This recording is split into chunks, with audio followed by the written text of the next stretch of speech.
இன்றைக்கி நம்ம வீட்டில் சுசியம் பண்ணுறோம். சுசியத்துக்கு கடலைப்பருப்பும் பாசிப்பயிரும் ஒரு 1/2 hour ஊற வச்சுட்டு குக்கரில் ஒரு விசில் வச்சு எடுத்துடணும். எடுத்துட்டு வெல்லம் பொடிச்சு வச்சுக்கணும். குக்கர்லேருந்து அவிச்சு எடுத்தது மிக்சியில் ஒரு சுற்றிட்டு அந்த வெல்லத்தோடு சேர்த்து தேங்காய் சேர்த்து பிசைஞ்சிடணும். பிசைஞ்சு நான் உருட்டி வச்சுருக்கேன். இதில் கோதுமை மாவு கரைச்சி வச்சுருக்கேன். மைதா யூஸ் பண்ண மாட்டேன். கோதுமை மாவு கொஞ்சம் திக்காக கரைச்சிக்கணும்.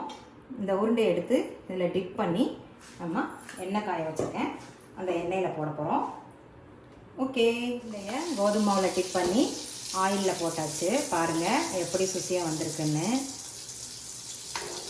பாருங்கள். ஆயில் நான் கம்மியாக தான் ஊற்றுவேன், ஏன்னா திருப்பி நான் யூஸ் பண்ண மாட்டேன், ரீயூஸ் பண்ண மாட்டேன். இந்த உருண்டைக்கு தகுந்த மாதிரி தான் ஆயில் ஊற்றுவேன். இங்கே பாருங்கள், அதனால் 3 போட்டு எடுக்கிறேன். பாருங்கள், இப்படி கட்டியாக தான் இருக்கணும். கோதுமை மாவு கட்டியாக இருக்கணும். இப்படி டிப் பண்ணி இப்படி போட்டுருவேன். நீங்களும் செஞ்சு பாருங்கள். ஹெல்த்தி ஃபுட்டு இது. பிள்ளைங்கள்லாம் விரும்பி சாப்பிடுவாங்க. எங்கள் வீட்டில் என் பையன், பொண்ணு, மருமக எல்லாருக்குமே ரொம்ப பிடிக்கும். பாருங்கள், இந்த மாதிரி பண்ணி நீங்களும் சாப்பிடுங்க. சுசியம் ரெடி. எல்லா உருண்டையும் போட்டு எடுத்துட்டோம். பாருங்கள், ஆயிலே இருக்காது. பாருங்கள், நல்ல ஸ்வீட்டு, ஹெல்த்தி ஸ்வீட்டு. செஞ்சு பாருங்கள். ஓகே, பாய்.